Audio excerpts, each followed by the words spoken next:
Most people scrolled past the Cleveland mini camp footage this week. The Watson noise has been running for months, and it has the kind of grinding, repetitive quality that makes it easy to tune out.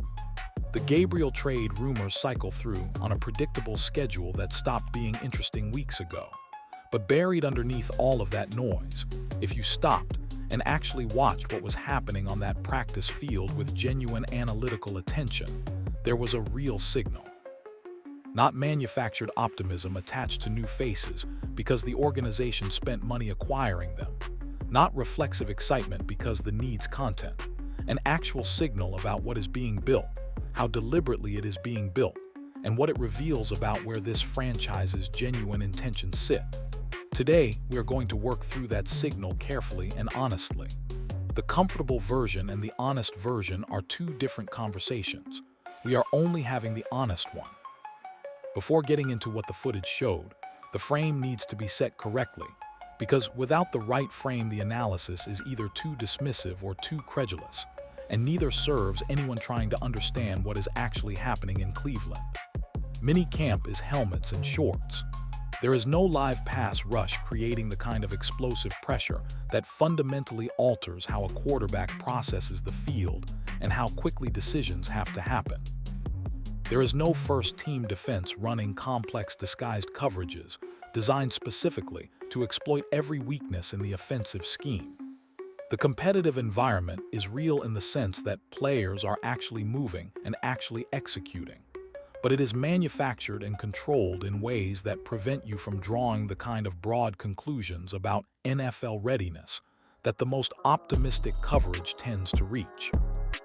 What mini camp is not is meaningless. The people who dismiss it entirely because of the controlled conditions are missing something genuinely important about what these early sessions reveal when you are watching for the right things rather than watching for the dramatic moments that make easy content.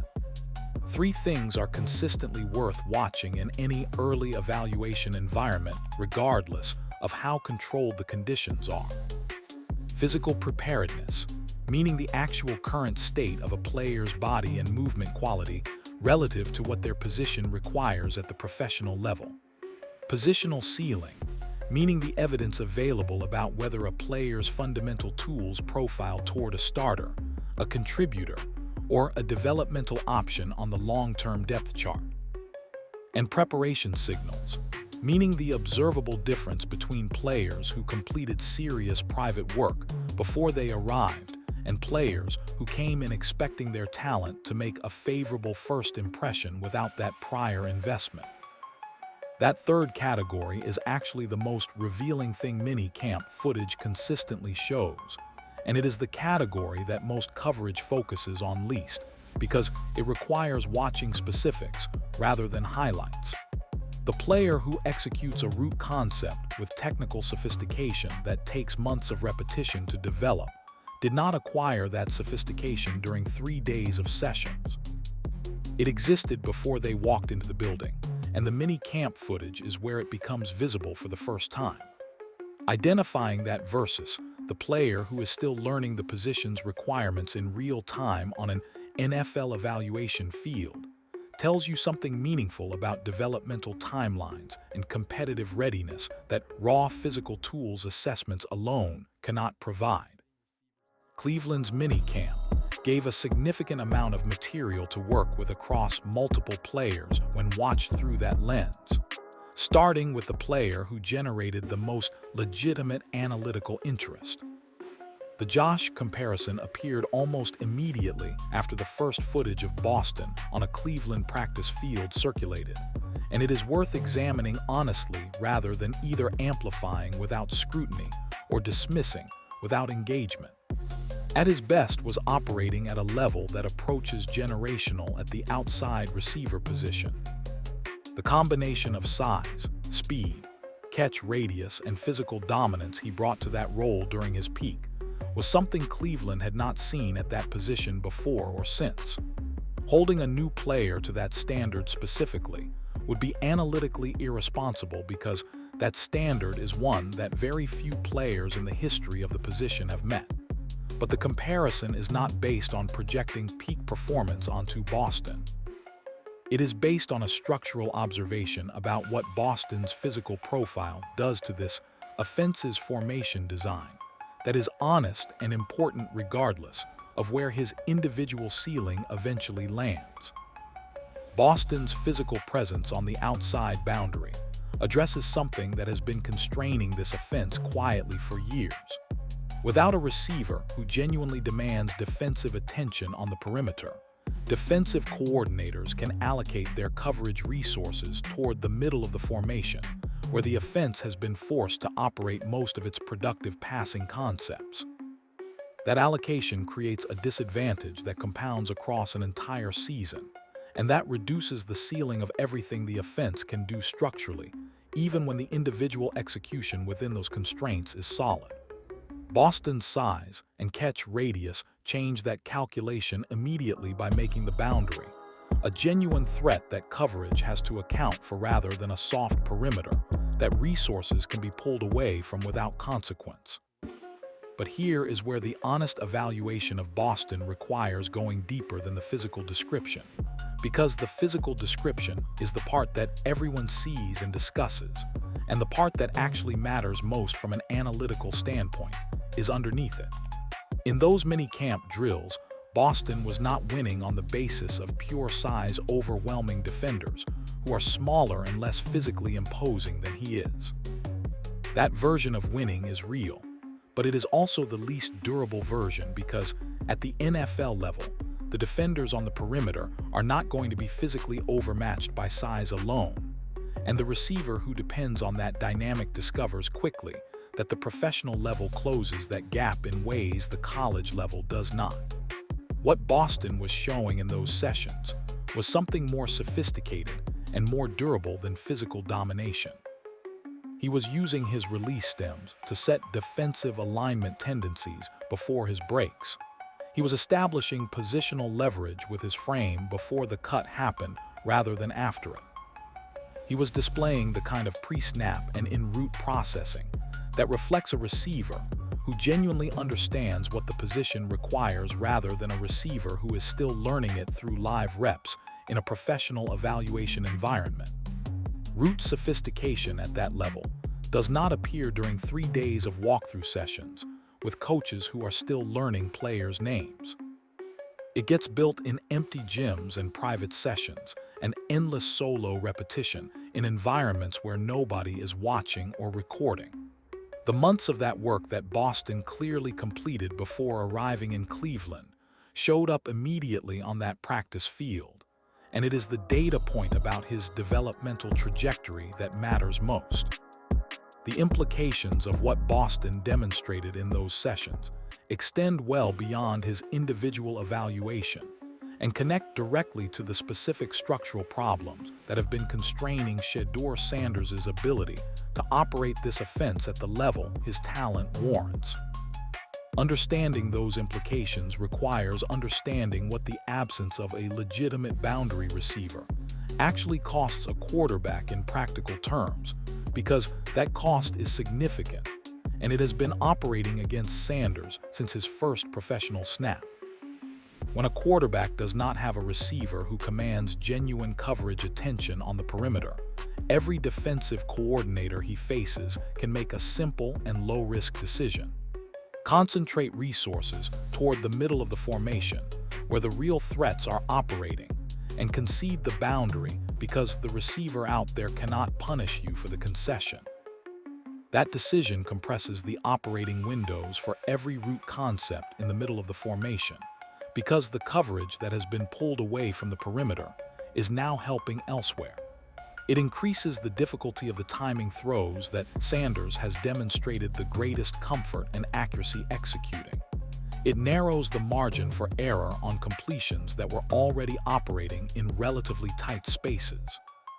And it does all of this without requiring the defense to do anything particularly sophisticated or risky.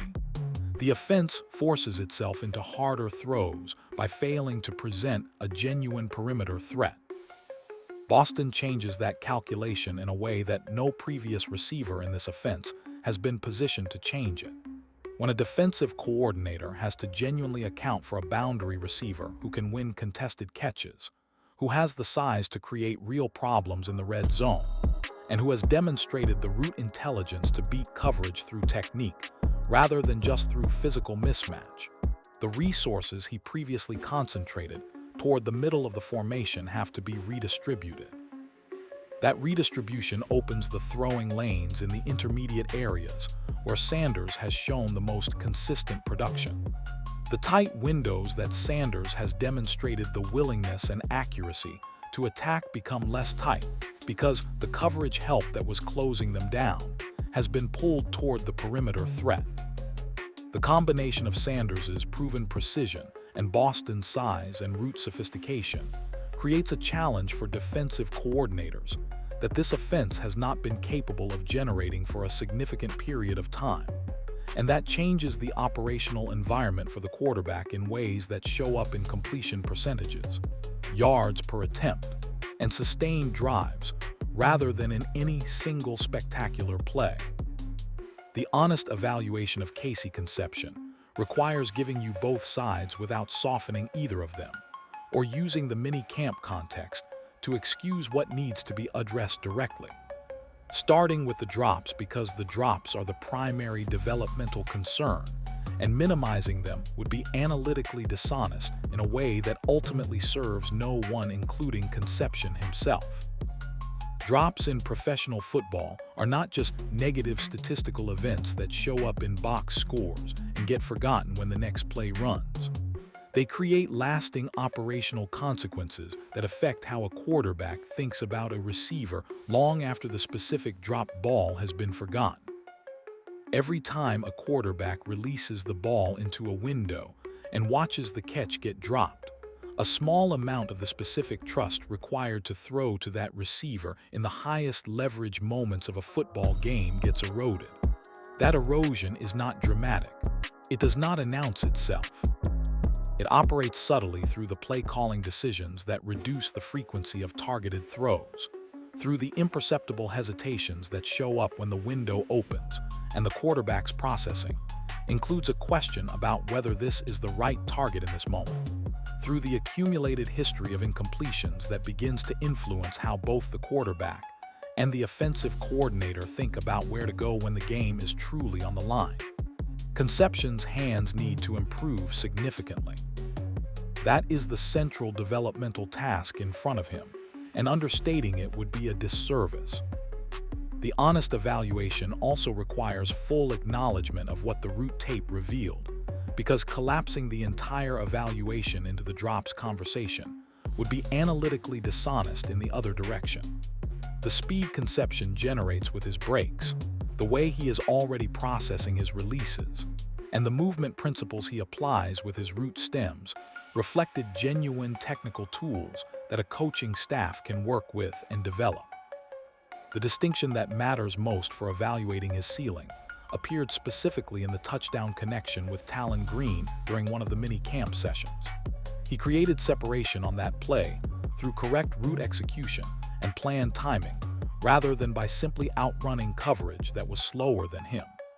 That distinction is fundamental to how you evaluate a receiver's professional ceiling, because those two ways of getting open produce dramatically different long-term projections. A receiver who gets open by being faster than the person covering him in college will find at the professional level that the speed differential has been significantly reduced, and that the separation he manufactured through athleticism alone is no longer reliably available.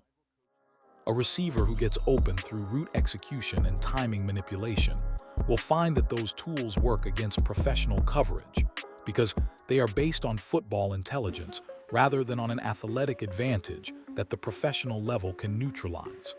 Concepcion demonstrated the second kind of separation. The hands must reach the level of everything else. That is the task. But the task is built on a foundation worth developing rather than on top of nothing that merits the investment.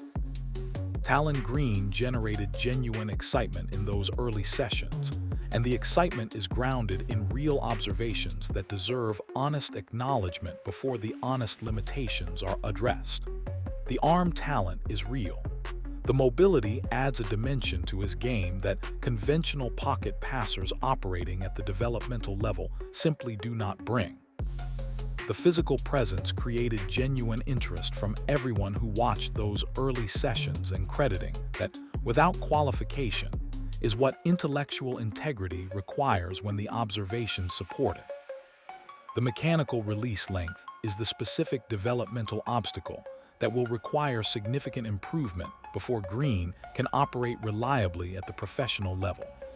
Mechanical inefficiencies that cost fractions of a second in release time are not overlooked at the NFL level, the way they can be overlooked at the college level, where the athletic gap between a quarterback and the defenders he faces provides a margin that covers execution imperfections.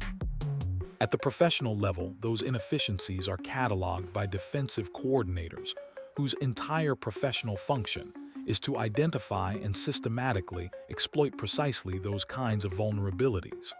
A long release path that can be timed by an edge rusher, a mechanical inconsistency that a well-prepared defensive scheme can generate pressure on before the ball leaves the quarterback's hand. These things get found and used, and the quarterback who has not corrected them before they get found pays for it, in ways that are difficult to recover from once the pattern has been established. The overthrown tight end and the ball sailed past its intended target in a separate sequence are not surprising data points given what a sixth-round developmental quarterback looks like when a professional career is just beginning. They are exactly what the profile of a sixth-round developmental quarterback produces at this stage of development, because the current floor is precisely where that profile is expected to be. The ceiling is linked to an extended development timeline that requires patience and genuine coaching investment before the physical tools translate into consistent professional-level execution. What needs to be addressed directly is the narrative framing that some coverage has been applying to Green's mini-camp moments. The starting quarterback conversation in Cleveland does not reopen based on an encouraging throw in a non-contact walkthrough environment. Not in any direction, not even slightly. Recognizing when coverage is trying to create competitive uncertainty about Shedeur's organizational standing by selectively amplifying a sixth-round developmental quarterback's Day 1 mini-camp representatives is important because that pattern of selective narrative construction has been operating around this quarterback situation since before any significant evaluation snap was taken. Green has intriguing physical tools. His long-term development as a backup option over the course of several years may yield something genuinely worth monitoring. On a team that has committed its organizational future to a different quarterback, his mini-camp moments are not entering any meaningful conversation about the starting role, and treating them as though they might is a misrepresentation of what the organizational evidence actually shows. Pull back from the individual player evaluations and look at what the full picture of Cleveland's offseason construction is communicating, because the mini-camp observations are most meaningful when they are understood as confirmation of something larger rather than as isolated data points about individual players. Every significant organizational decision Cleveland has made since the final whistle of the previous season connects to the same internal logic and points toward the same fundamental understanding of what this offense is intended to accomplish and who it is being built around. Boston addresses the boundary receiver void that has been quietly constraining this offense's structural ceiling for years. His presence on the perimeter forces genuine coverage allocation decisions that create operational space in the intermediate areas where Sanders has demonstrated the greatest comfort and accuracy. Concepcion's speed and movement versatility create coverage allocation problems of a different kind by generating quick separation threats that pull defensive attention and open throwing lanes for the concepts the offense wants to run at higher frequencies.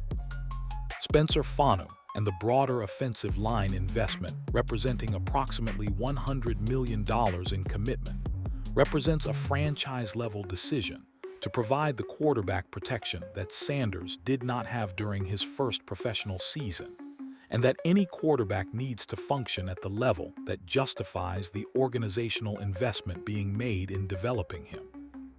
These acquisitions are not filling generic gaps in a generic depth chart with generic players who happen to be available. They are intentional, targeted investments in a specific offensive philosophy built around a specific quarterback's specific skill set.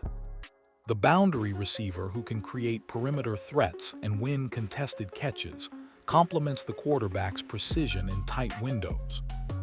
The slot separator who creates quick separation complements the quarterback's accuracy on the short to intermediate routes where his production has been most consistent. The offensive line investment provides the pocket stability that a quarterback whose game is built around pocket operation rather than improvisation outside structure needs to sustain efficient performance over a full season. From the inside, this is what intentional organizational building around a franchise quarterback looks like. Not the high-profile acquisitions that generate press conference attention for a few days and then get forgotten. Methodical, specific, architecturally coherent roster construction where every piece connects to the same foundational logic.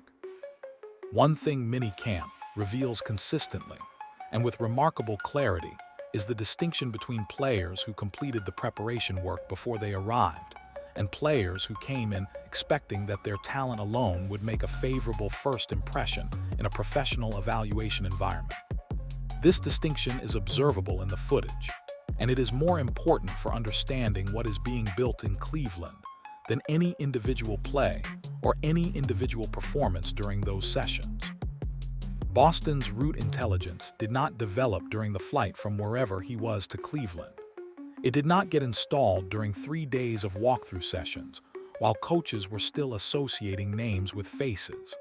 It exists because prior to this mini camp he worked in empty gyms and on private practice fields for months of deliberate solo repetition. In environments where nobody was recording or rewarding him, motivated entirely by his comprehension of what this opportunity requires and what he needed to bring to it on day one of a professional evaluation. That decision, to treat the off-season as preparation time rather than recovery time, is visible in the technical sophistication he showed immediately. You cannot manufacture that sophistication in 3 days, and the footage does not lie about whether it was already there. Concepcion's movement quality in his releases tells the same underlying story, even alongside the drops that need to be addressed.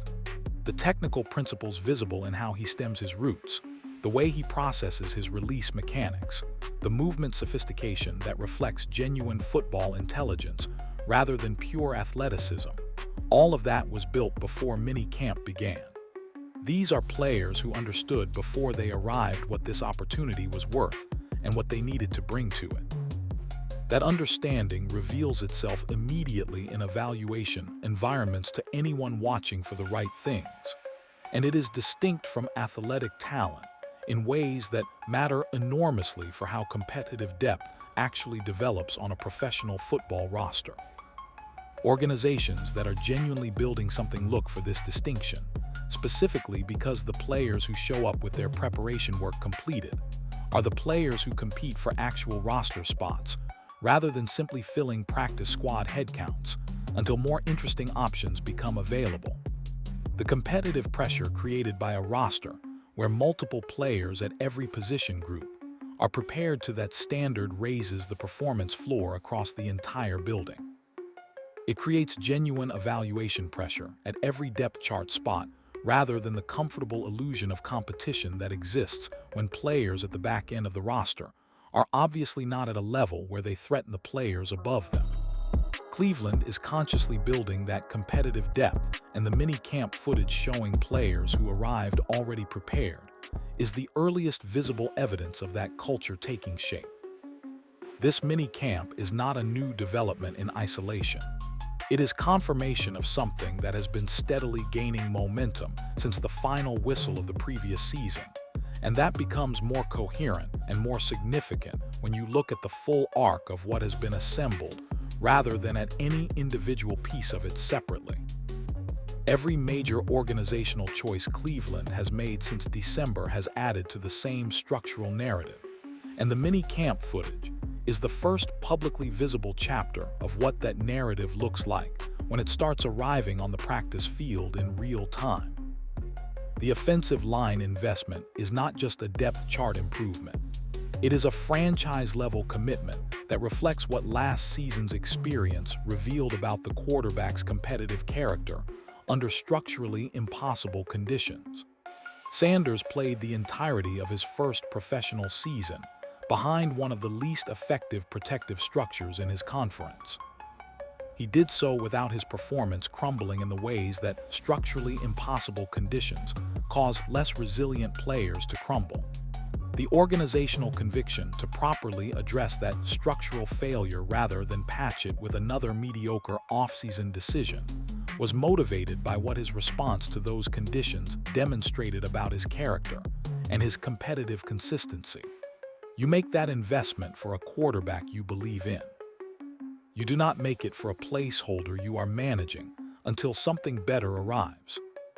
The receiver acquisitions are specifically designed to give him authentic weapons with genuine route sophistication, rather than targets who require him to manufacture completions through execution, will alone against coverage that has no real reason to respect what is happening on the perimeter.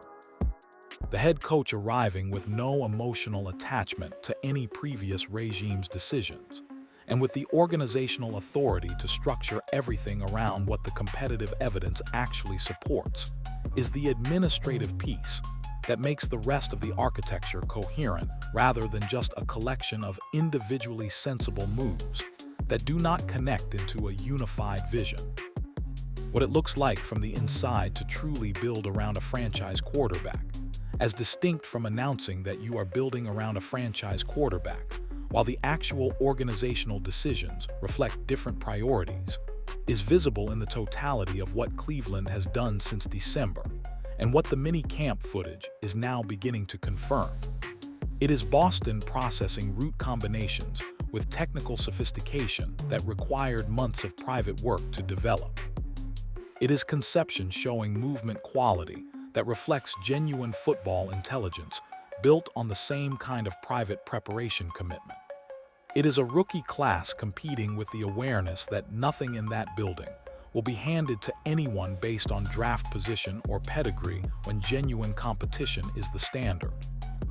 It is a quarterback who played through a first professional season in conditions that were structurally designed to undermine him, and who demonstrated the traits of character and competitive consistency that persuade organizations to commit their futures. All of it points to the same conclusion from multiple perspectives simultaneously. One rep at a time, one session at a time, one position group at a time, Cleveland is laying the groundwork for a team with genuine competitive aspirations, not a franchise managing another year of transition while waiting for something better to emerge from the next draft class. Not an organization cycling through another reconstruction, while the fan base is asked to be patient about a timeline that keeps extending. A team that is purposefully and architecturally built to compete around a quarterback the organization has decided to bet on, and is now investing in with the seriousness that decision deserves. The mini-camp is where that investment became visible for the first time. Training camp is where it will be tested, and the season is where it will answer every question that the last several months of noise and narrative have been asking. Drop your thoughts in the comments. Looking at the full picture of what Cleveland has assembled this offseason, do you believe this organizational construction is genuinely built to compete, or is there a piece of the architecture that still concerns you heading into training camp? Let us talk about it.